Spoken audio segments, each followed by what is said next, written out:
तपन कुमार चक्रवर्ती साधारण संपादक राज्य सरपंच महासंघ।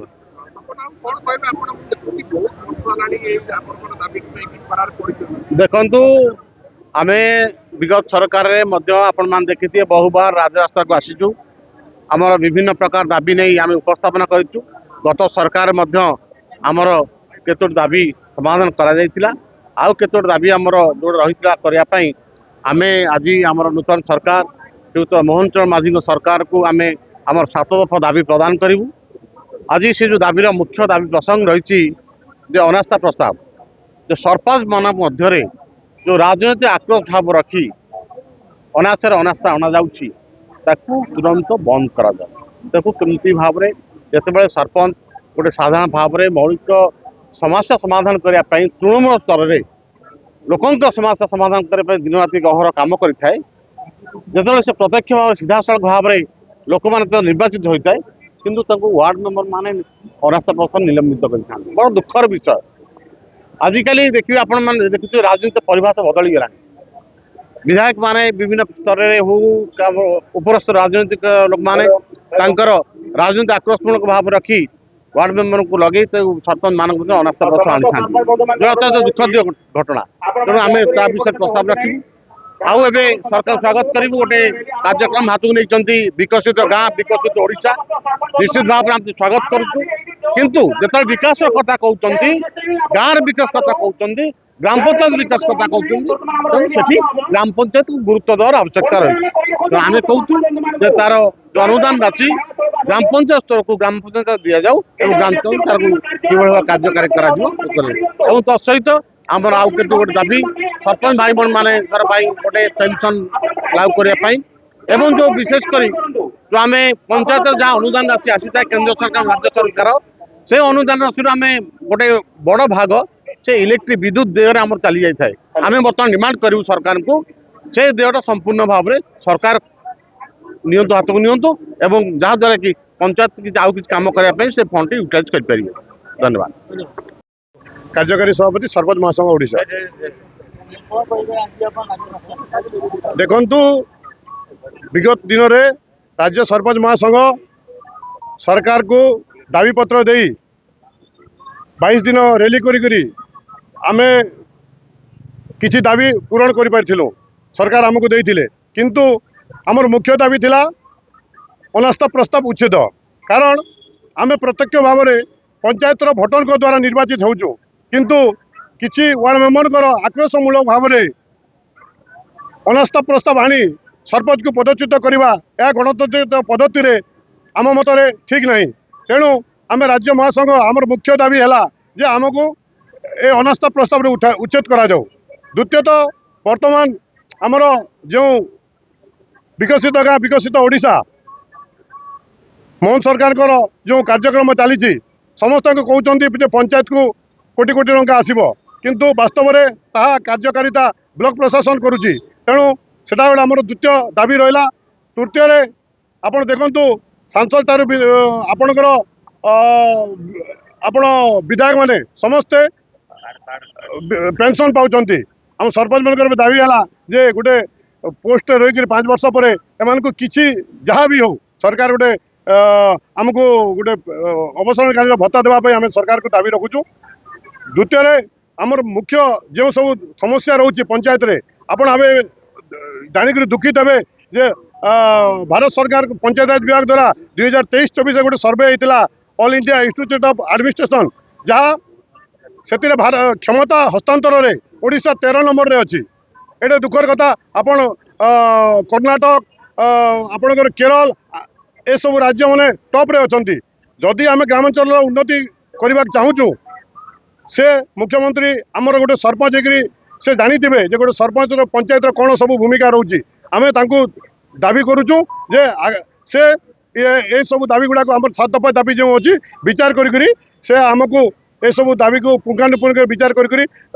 समस्त क्षमता पंचायत को हस्तांतर करेंगे बोलिकी आम सरपंच महासभा पक्षर अनुरोध करुचु। सत्यनारायण पाणी सभापति देवगढ़ जिला तथा राज्य महासंघ मुख्य परामर्शदाता। सर कौन कहे सरपंच राजनाथ को नहीं आज विगत सरकार को आम 10-11 कोटी ए गोटी दाबी जनइलु से आमको लॉलीपॉप खाइला बेले दुईटा दाबी कर 10,000 टंका भत्ता देइचंदी सरपंच मान को एवं बीडीओंकर काउंटर सिग्नेचर रद्द करिचंदी से समुद्र को संख्या भाया लगुच मोहन सरकार आज ओडिशा प्रदेश मुख्यमंत्री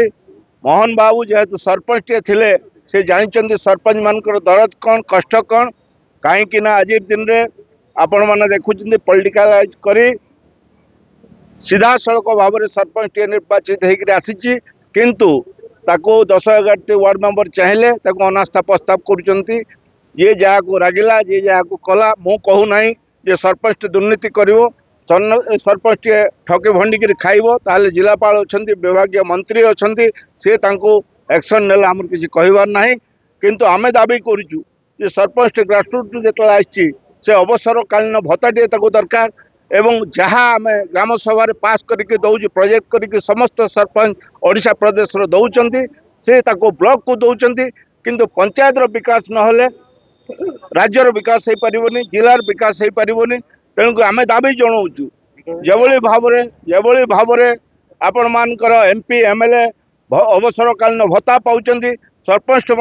सीधा सड़क भाव में निर्वाचित हो अवसरकालीन भत्ता देवा कथा एवं आम स्वागत करुचु मोहन सरकार जो विकसित गाँ विकसित ओडिशा जो कर सरकार नियम ताको आम दाबी करूँ दृढ़ क्षेत्र ओडिशा प्रदेश समस्त माँ माने सरपंच माने भाई माने ये तार पैसा निश्चित भाव में पंचायत जिते आपण मानकर प्रोजेक्ट करके दौची से प्रोजेक्ट अधा पैसा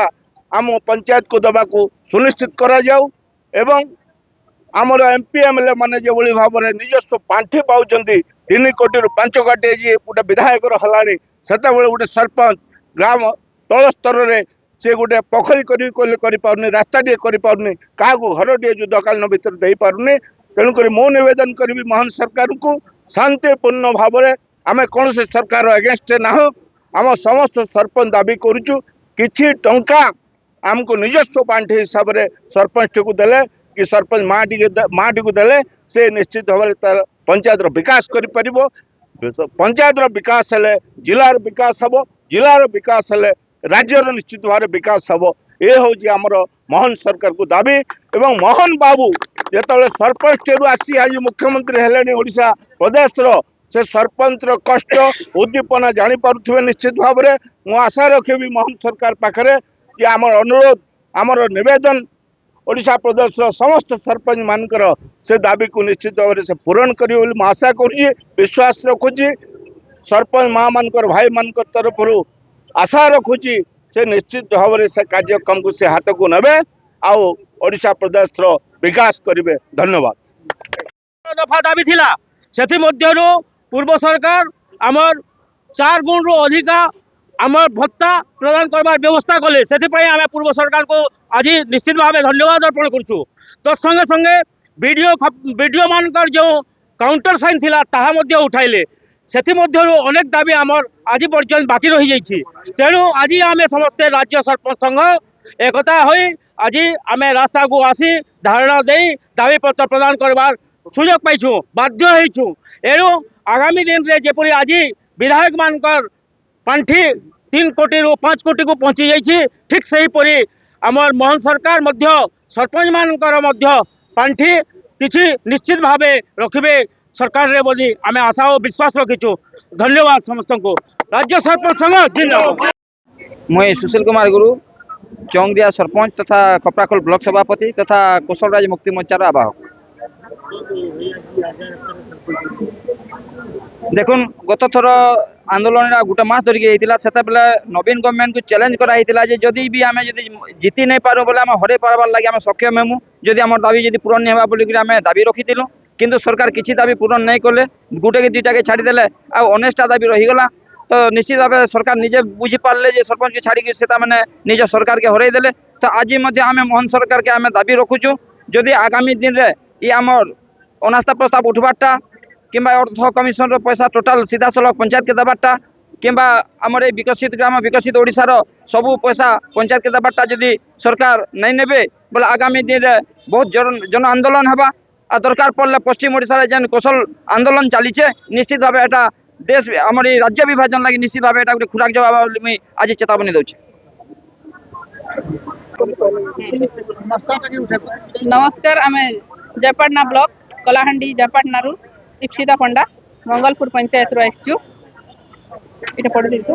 ओडिशा ग्राम पंचायत नियमवाली अनुसार सरपंच माने प्रत्यक्ष भाव में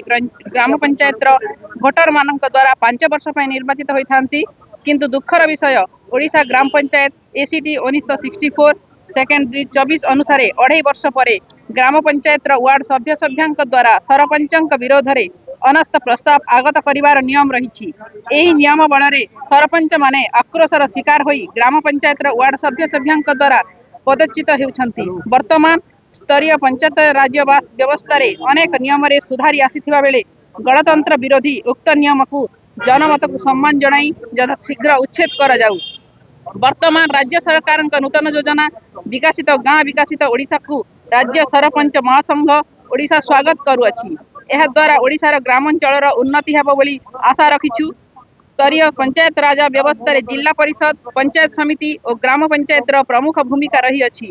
एणु एही योजनार सुफल रूपायन पाई संपूर्ण कार्यभार पंचायत समिति को न देई एही योजनार बराद होइथिबा अर्थर 50% ग्राम पंचायत को जोगाई दिया को अनुरोध करुअछु। सरपंच मानक सम्मान रक्षा पाई मासिक अवसर कालीय भत्ता अनुन्य 10,000 टंका और ग्राम पंचायत तलस्तरीय लोकंक काम करुथिबा वार्ड सभ्य सभ्यांकु मासिक भत्ता अनुन्य 3,000 टंका प्रदान कर जाऊ एवं पंचायत कार्य करुथिबा चतुर्थ श्रेणी कर्मचारी को स्थायी नियुक्ति देवार व्यवस्था कर जाऊ। सरपंच एकता जिंदाबाद सरपंच एकता जिंदाबाद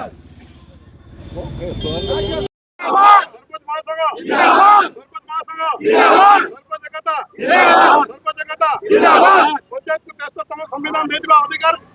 समस्त पंचायत को समस्त क्षमता हस्तांतर आमर दाबी 63तम संविधान रे अधिकार पंचायत को जो सब अधिकार दिया